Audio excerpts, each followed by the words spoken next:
E égale mc au carré, la formule pour laquelle Albert Einstein est connu à travers le monde. Il est né à Ulm, en Allemagne, le 14 mars 1879 et grandit dans une famille juive sans grande ferveur religieuse. Sa mère, musicienne, lui donne le goût de la musique, alors que son père et son oncle transmettent en lui l'amour des mathématiques, un domaine où il excelle. Il est dyslexique et cette maladie le handicape dans les autres sujets où il obtient des résultats médiocres.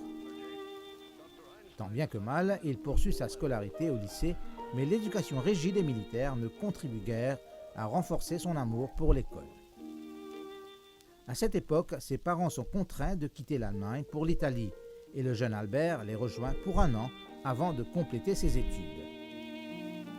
À la deuxième tentative, il intègre l'école polytechnique de Zurich, mais ses résultats académiques sont décevants. 4 ans plus tard, en 1900, il obtient malgré tout sa licence. Après 2 ans de chômage, il demande la nationalité suisse et obtient un emploi d'expert à l'Office fédéral des brevets de Berne, un métier qui lui permet de continuer ses travaux de physique, matière qui le passionne toujours. En 1903, Albert Einstein épouse Mileva Maric et poursuit ses études, ce qui aboutit en 1905 à la publication de 4 articles fondamentaux et révolutionnaires.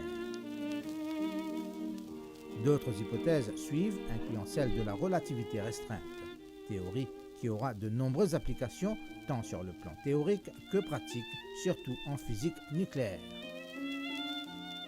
En 1910, il obtient un poste d'enseignant à l'université de Zurich.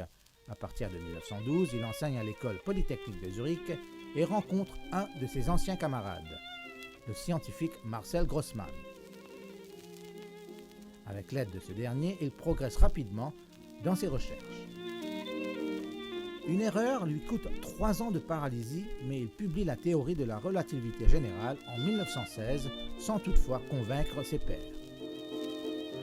Il a fallu attendre 1919, après la publication des travaux du Britannique Arthur Eddington, qui rendent ses conclusions plus crédibles, pour le consacrer dans le monde scientifique. Sa popularité ne cesse de croître après cela. Einstein est aussi un homme engagé et défenseur de la paix. Prix Nobel de physique en 1921, il est toutefois la cible des médias et des persécutions raciales. En 1933, avec l'arrivée d'Adolf Hitler, il quitte l'Allemagne pour s'installer à Princeton aux États-Unis. Avec l'avènement de la Deuxième Guerre mondiale, l'arme nucléaire nazie l'inquiète et il écrit au président Roosevelt pour le convaincre de lancer un projet de construction de la bombe atomique, le projet Manhattan.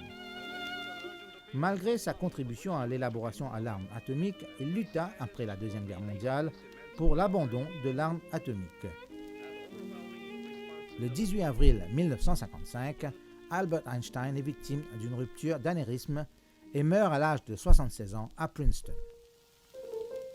D'une renommée internationale, Albert Einstein laisse derrière lui une image mythique du scientifique. Albert Einstein n'ayant jamais passé de test de QI, les scientifiques ne peuvent que faire des suppositions sur le quotient intellectuel du célèbre physicien. Il est placé généralement entre 160 et 180. En revanche, les études qui ont été faites sur son cerveau montrent un nombre de cellules plus dense que la moyenne. Quant à savoir si l'homme était atteint d'autisme, la question partage ses différents biographes.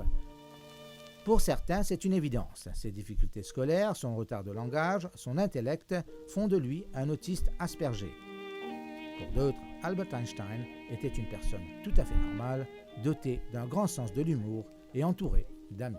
There would have been no Shakespeare, no Goethe, no Newton, no Faraday, no Pasteur and no Liszt.